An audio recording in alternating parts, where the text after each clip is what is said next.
Assalamualaikum warahmatullahi wabarakatuh. Selamat datang kembali di channel Belajar Geo. Lanjutan materi geografi fase F kelas 12 tentang dinamika kerjasama antar negara dan pengaruhnya. Pada video kali ini kita akan membahas geopolitik Indonesia. Namun sebelumnya jangan lupa like, subscribe, dan juga bunyikan tanda lonceng. Kita awali dari konsep geopolitik. Secara etimologis, geopolitik berasal dari dua suku kata. Geos itu artinya adalah bumi atau sebagai ruang kehidupan. Sementara politik sendiri itu berasal atau terbagi dari dua kata, yaitu polis yang artinya itu kota atau negara kota, atau kelompok masyarakat yang berdiri sendiri, dan teia itu artinya kebijakan.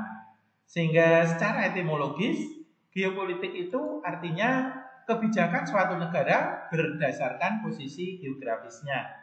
Atau secara lengkap, geopolitik diartikan sebagai ilmu yang mempelajari kondisi geografis suatu negara terhadap kebijakan politiknya, baik politik di dalam negeri maupun politik luar negeri. Kita ambil salah satu ahli geografi dan ahli geopolitik dari Inggris. Menurut Sir Halford Mackinder, mengartikan geopolitik sebagai studi mengenai interaksi antara ruang geografis, kebijakan politik negara Inggris tentunya ya, dan kekuatan militernya. Dan ini yang mengilhami Mackinder keberhasilan Inggris di dalam memperluas wilayah jajahnya hingga seperempat permukaan bumi. Kita akan bahas selanjutnya adalah secara singkat teori geopolitik. Yang pertama itu teori klasik ya, teori Headland yang dikemukakan oleh Mackinder. Pada saat itu dunia itu terbagi seolah-olah ada wilayah pusat atau jantung dunia itu di Eurasia bagian tengah. Kemudian yang warna biru ini pinggiran atau wilayah pesisir, dan ini batas pulau dunia.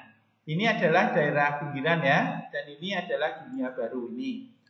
Teori Headland itu mengatakan bahwa negara yang menguasai headland atau daerah jantung Eurasia ini akan dapat menguasai pulau dunia dan akhirnya akan menguasai dunia.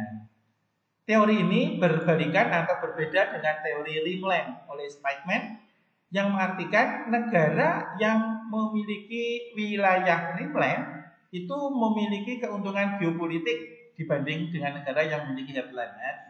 Ya, ini berarti berbeda dengan teori Headland atau penentang dari teori Headland. Teori yang ketiga, ini teori Raum dari Jerman ya, Haushofer, yang mengatakan bahwa kekuasaan imperium daratan dapat mengejar imperium lautan. Teori ini yang mendorong Adolf Hitler berhasil menguasai hampir sebagian besar Eropa ya. Dan akhirnya Hitler pun akan tumbang ya, akhirnya tumbang ketika dia bertempur atau berperang dalam Perang Dunia Kedua melawan blok sekutu yang di Eropa tentu dengan Prusia. Teori yang keempat adalah teori Frederick Ratzel. Frederick Ratzel ini mengibaratkan bahwa negara itu seperti organisme. Ya, ini saya contohkan langsung kerajaan Mongol ataupun Yugoslavia, bahwa organisme itu memerlukan atau negara itu memerlukan ruang hidup yang cukup agar ada tumbuh subur ya, ada proses lahir, tumbuh berkembang, mempertahankan hidup, menyusut hingga kemudian mati. Dan teori terakhir, pemanasan global oleh Friedman, di era globalisasi ini wilayah yang paling stabil dan berdaya saing akan menjadi pusat kekuatan ekonomi dan politik dunia. Ini kalau GDP, tapi lebih pasnya adalah per kapita, ya kan? Peta pendapatan per kapita dunia. Yang paling tinggi adalah Amerika Utara, Eropa, dan Australia. Dan itu sudah terbukti bahwa yang memegang kendali ekonomi dan politik dunia adalah kawasan tersebut. Fungsi dan manfaat geopolitik. Satu, sebagai dasar untuk merumuskan kebijakan politik luar negeri efektif ya, yang tentu kalau kita adalah bebas dan aktif. Dua, menjadi dasar strategi pertahanan dan keamanan suatu negara. Tiga, menentukan cara suatu negara di dalam melakukan pembinaan politik kepada warganya. Kemudian empat, menetapkan kebijakan dan strategi nasional. Lima, jika terjadi krisis atau konflik dengan tetangga, bisa memberikan bantuan dalam merencanakan respon yang efektif. Kemudian memperkuat identitas nasional dan kedaulatan. Kita lanjutkan, inti dari materi ini adalah potensi geopolitik Indonesia. Namun sebelumnya kalian harus paham posisi geografis Indonesia itu, bahwa wilayah Indonesia yang menjadi negara kepulauan terbesar di dunia ini, paling utara kita ada 2 titik ya. Sebenarnya paling utara adalah berada di Pulau Rondo. Pulau Rondo ini bagian dari Pulau W atau masuk administratif dari kota Sabang ya, di Pulau W. Ini paling utara, tapi karena letaknya di ujung barat, maka pemerintah biasanya menyebut Miangas ini yang paling utara karena di tengah. Tapi walaupun demikian, yang lebih di utaranya adalah di Pulau Rondo ya. Kemudian ujung selatan adalah Pulau Dana, ya, ini Pulau Dana. Dan paling barat negara kita adalah Pulau Benggala, bentuknya adalah Pulau Karang. Ini lokasinya dekat juga bagian dari masuk administrasi dari kota Sabang di Pulau W. Dan paling timur pos lintas batas negara Sultan letaknya ya, Papua Barat atau Papua Selatan dengan Papua Nugini. Dengan kondisi demikian, maka potensi geopolitik Indonesia yang pertama adalah letak Indonesia sangat strategis ini tadi ya, di mana terletak di antara 2 benua, yaitu benua Australia dan benua Asia yang berbeda teknologi, ekonomi, ras, dan budayanya. Di mana untuk tingkat ekonomi dan teknologi ini Asia ini beragam dari rendah ya, rendah, sedang sampai tinggi. Sementara Australia ini tinggi. Rasnya atau warna kulit Asia tentu adalah mongoloid atau beragam, kuning, sawo matang dan juga coklat. Sementara Australia Kaukasoid atau putih. Budayanya di Asia itu beragam, tradisional hingga konservatif. Australia adalah liberal. Kemudian letak yang kedua kita adalah diapit oleh 2 samudra, yaitu Pasifik dan Hindia, di mana negara-negara yang berada di tepian samudra ini, 2 samudra ini memiliki keragaman juga baik ekonomi, ras maupun budayanya. Yang ketiga, Indonesia dilalui oleh jalur pelayaran dan perdagangan dunia. Ini wilayah kita ya, dan ini yang warna biru muda ini adalah jalur-jalur pelayaran dunia. Wilayah Indonesia ini itu dilalui oleh 4 jalur pelayaran. 1 jalur primer dan 3 jalur sekunder. Yang jalur sekunder ini diberi nama ALKI, Alur Laut Kepulauan Indonesia. Jadi 3 jalur yang berada di tengah wilayah Indonesia ini, jangan kaget kalau seandainya kalian lewat di sini akan ada kapal-kapal asing yang lalu lalang. Dan inilah ALKI 1 yang melintasi Selat Sunda dan Selat Karimata, ALKI 2 Selat Lombok dan Selat Makassar, ALKI 3 Laut Maluku, Laut Banda, dan beberapa pulau kecil yang menghubungkan wilayah Australia, New Zealand dengan Asia Timur. Dan kemudian di luar itu kita juga memiliki 1 jalur primer yang melintasi Selat Malaka. Hanya saja yang bisa memanfaatkan maksimal baru Singapura. Yang D atau yang keempat adalah dilalui oleh jalur penerbangan internasional. Potensi yang kedua, wilayah Indonesia luas dan berbentuk kepulauan. Luas wilayah Indonesia itu adalah 1,9 juta menurut Kemendagri, dan ini menempatkan kita di dunia nomor 14, di Asia nomor 5, dan di Asia nomor 1. Sementara total wilayah kita darat dan laut, setelah lautnya adalah 3,2 juta, itu adalah 5,1 juta jiwa, dan ini nomor 7 di dunia. Dan ini kita berpotensi menjadi negara penting di dunia. Berikutnya adalah bentuk negara Indonesia yang kepulauan.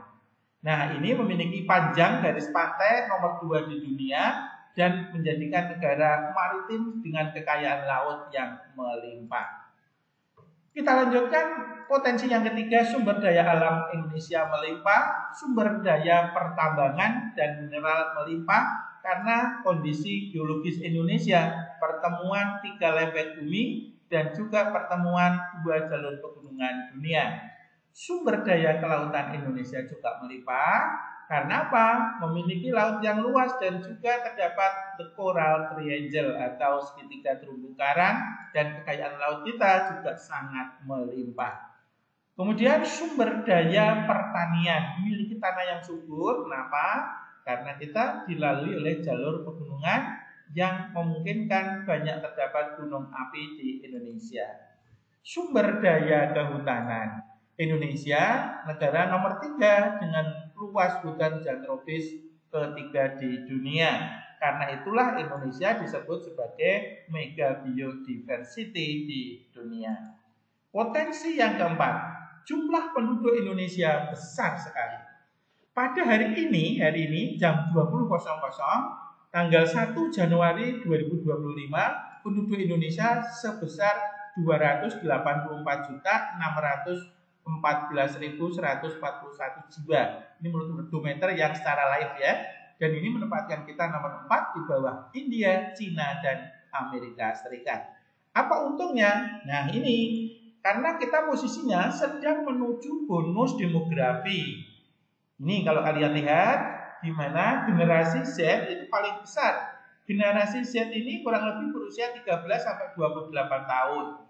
Yang nomor 2 generasi milenial usia 29 hingga 45 tahun. Ini yang terbesar, artinya ini angkatan kerja yang besar, mendorong pertumbuhan ekonomi yang tinggi, bahkan juga bisa menjadi cadangan militer, sehingga membuat kekuatan militer Indonesia itu sangat disegani ya di dunia.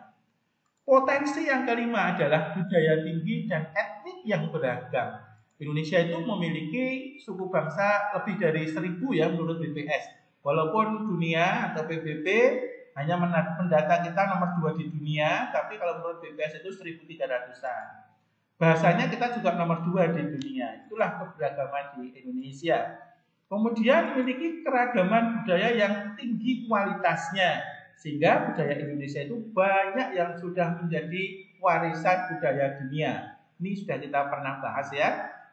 Yang berupa cagar budaya, Candi Borobudur, Prambanan, situs Sangiran, dan juga sistem pengairan Subak di Bali.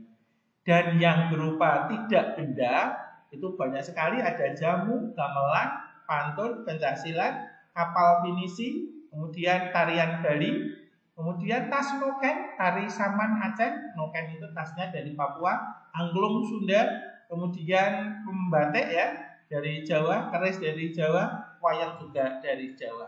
Inilah budaya kita yang sangat tinggi yang menjadi potensi geopolitik Indonesia. Yang terakhir, potensi geopolitik Indonesia adalah karakter bangsa Indonesia yang religius, ramah, dan toleransi, kerja keras, kreatif, dan mandiri, kemudian kemampuan dan pengalaman berperan dalam sejarahnya yang membuat kita sangat disegani, serta jiwa nasionalisme dan persatuan yang tinggi. Coba kalau kalian suka menonton sepak bola, ketika timnas kita bermain, entah itu menang ataupun kalah, setelah selesai bermain, para pemain dan ofisialnya akan melingkar di tengah lapangan untuk diikuti menyanyi lagu Tanah oleh seluruh penonton yang membuat hati kita terasa begitu merinding. Dan inilah yang dinantikan oleh siaran TV di seluruh dunia yang membuat kita menjadi bangga sebagai bangsa Indonesia. Yang terakhir adalah wawasan Nusantara sebagai geopolitik Indonesia. Wawasan Nusantara adalah cara pandang bangsa Indonesia terhadap diri dan lingkungannya. Terhadap diri itu rakyat yang beragam, dan terhadap lingkungan itu negara kesatuan Republik Indonesia yang meliputi daratan, kemudian juga lautan, udara, dan ruang di atas udara sebagai satu kesatuan Ipolexos Bud Ankam. Ideologi, politik, ekonomi, sosial, budaya, pertahanan, dan keamanan. Wawasan Nusantara ini ditetapkan sebagai sikap geopolitik Indonesia terhadap politik regional dan politik internasional. Tujuannya adalah untuk memperjuangkan integritas maritim, dan ketika kita menghadapi sengketa atau krisis dengan negara tetangga seperti blok Ambalat dengan Malaysia, kemudian juga dengan Australia dan Timor Leste, ataupun juga dengan negara lain seperti negara Asia Tenggara dan negara Cina. Terima kasih atas segala perhatiannya. Untuk memperdalam materi ini, silahkan pilih tugas proyek dan jangan lupa saksikan video berikutnya bentuk-bentuk kerjasama antar negara. Terima kasih. Wassalamualaikum warahmatullahi wabarakatuh.